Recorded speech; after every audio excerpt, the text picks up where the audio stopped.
Em nome do Pai que me criou, do Filho que me resgatou e do Espírito Santo que me santificou, divina vontade, reina na minha vontade.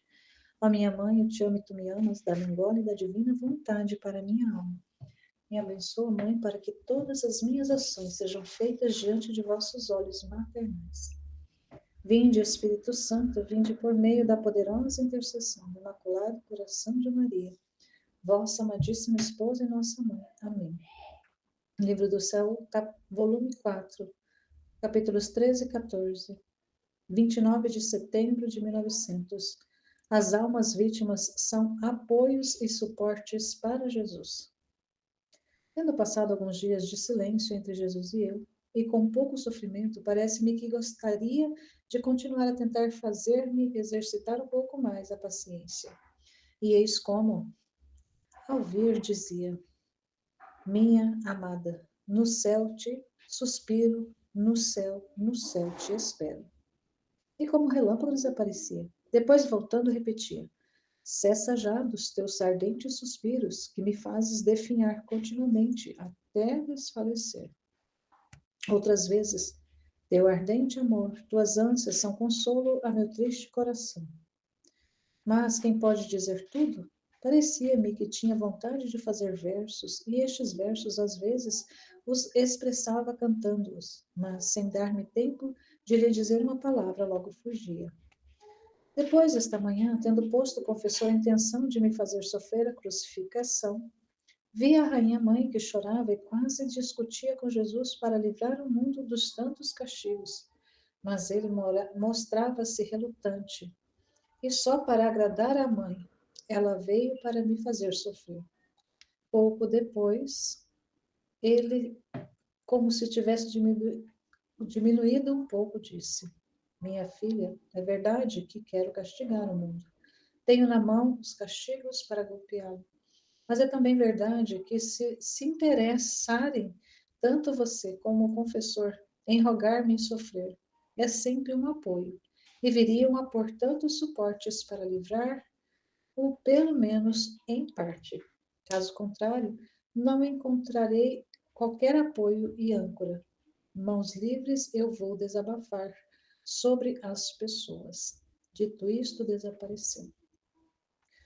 Aqui, a realidade dos castigos continua falando, ela relatando, e Jesus pedindo que ela seja um apoio, porque se ela não for, ali ele não descarrega um pouco nela, ele acaba castigando mais fortemente as criaturas.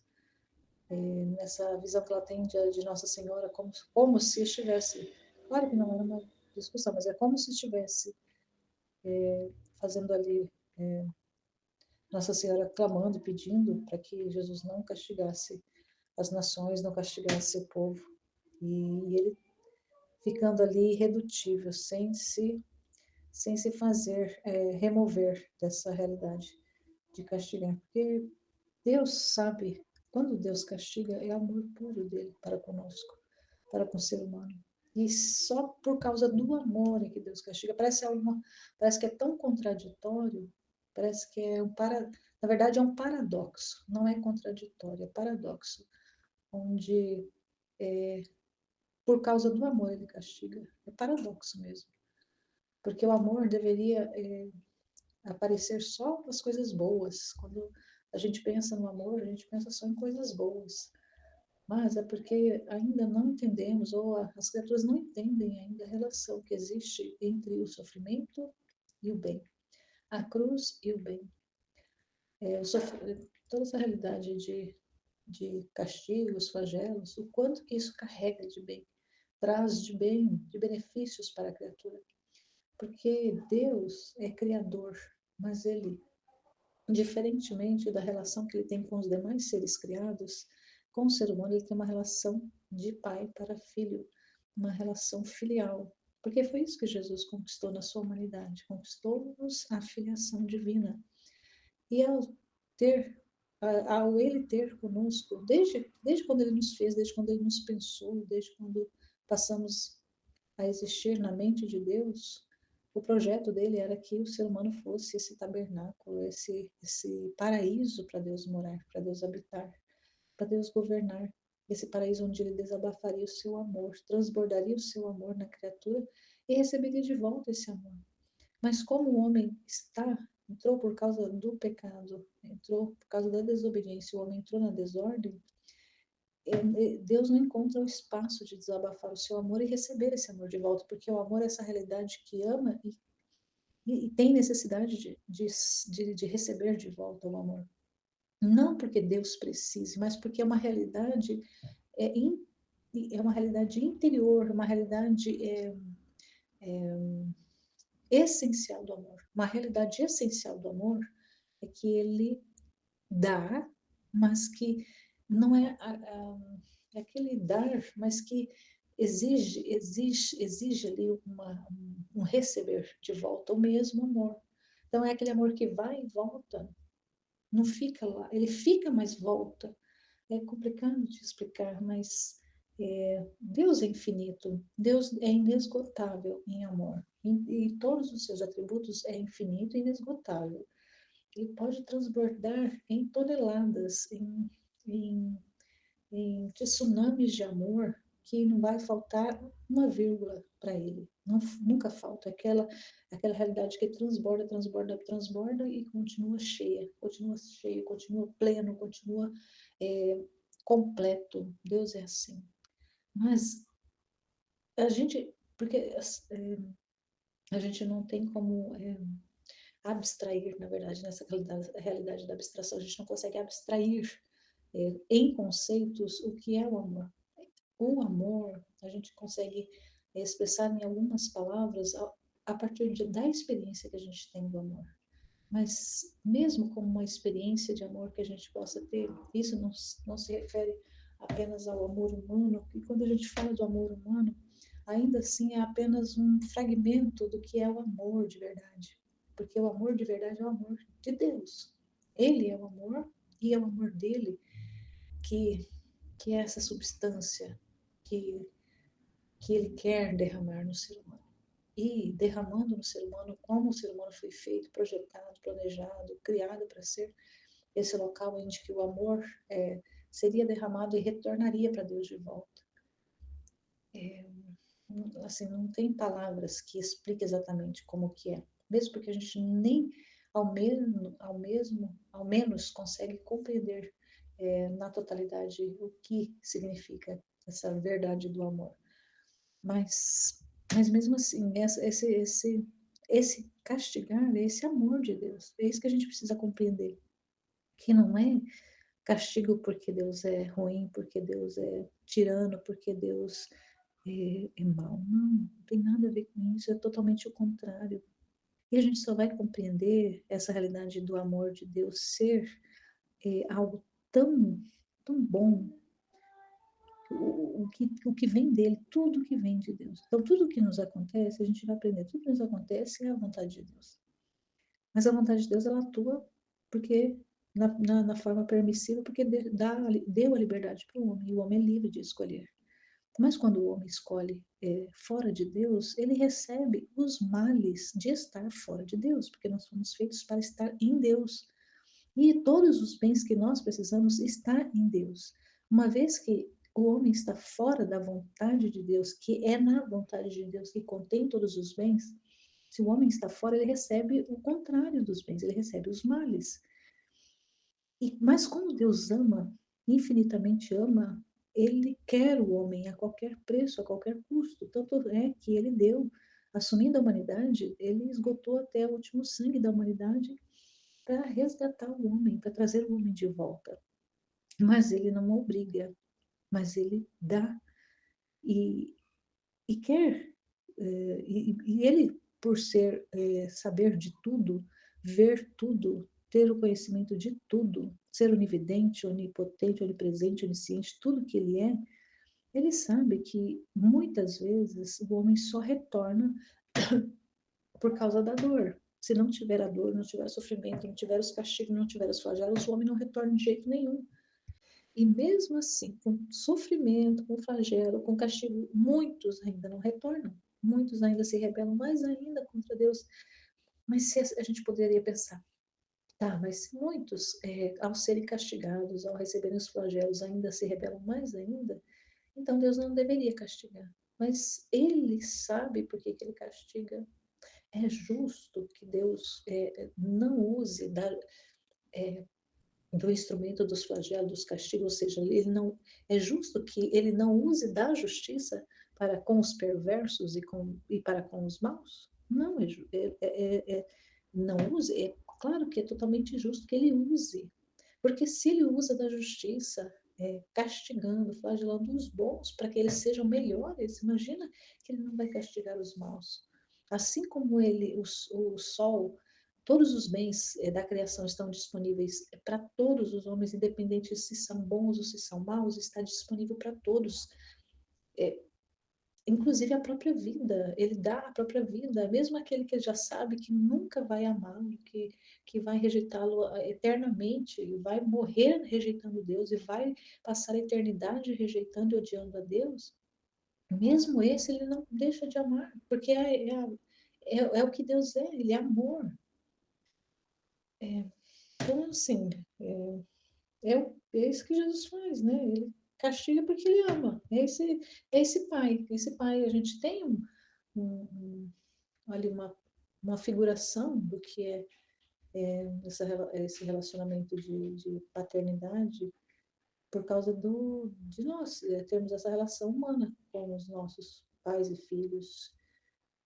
E a gente sabe que quando a gente ama os nossos filhos, a gente tem muitas vezes que castigar, tem muitas vezes que, que ser, aparentemente ali ter, aparentemente não ser bom, não ser ruim muitas vezes, ser severo muitas vezes, ser ali até mesmo usar de certa violência, não que é aquela violência do machucar, mas aquela violência realmente de impedir de que o filho faça tudo aquilo que ele quer, porque a gente sabe que quando o filho vai fazer tudo que ele quer, ele vai só se dar mal cada vez mais. E como Deus é infinito, o conhecimento que Deus tem das pessoas, das realidades e de tudo é infinitamente maior, e ele sabe que ele tem que castigar, tem que castigar.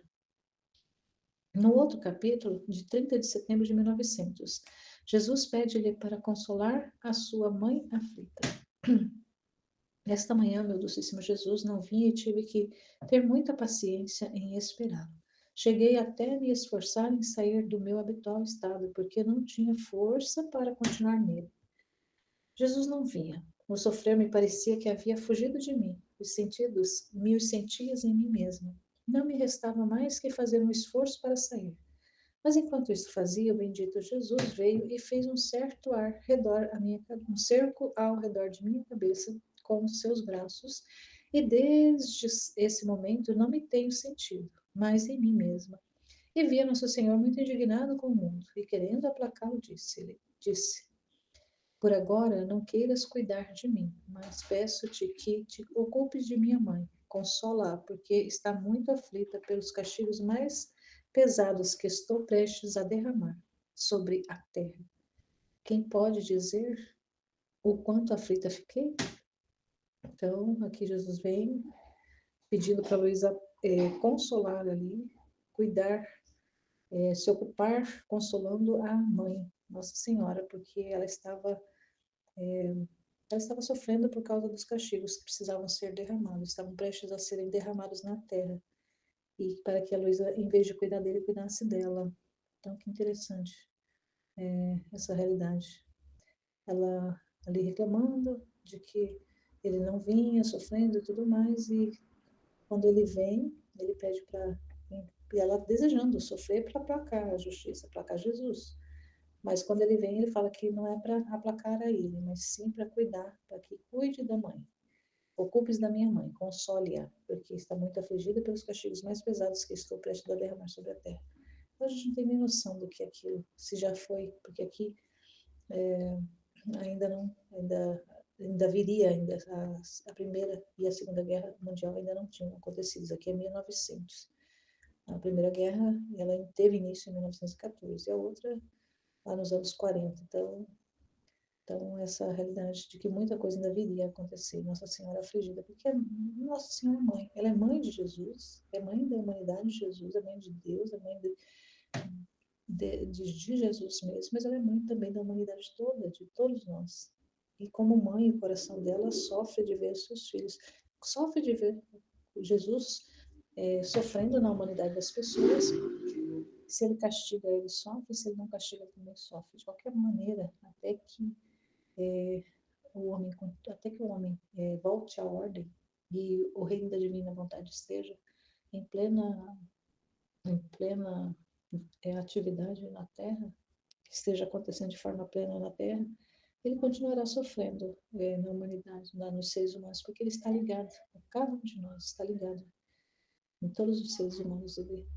Nós estamos todos conectados à humanidade de Jesus, e ele é a nossa existência, a nossa vida, a nossa humanidade também. Então, esses sofrimentos que a justiça acaba infligindo aos seres humanos, ela, como mãe dele, mas também mãe nossa, ela sofre. Então, ele pede para Luísa aplacar.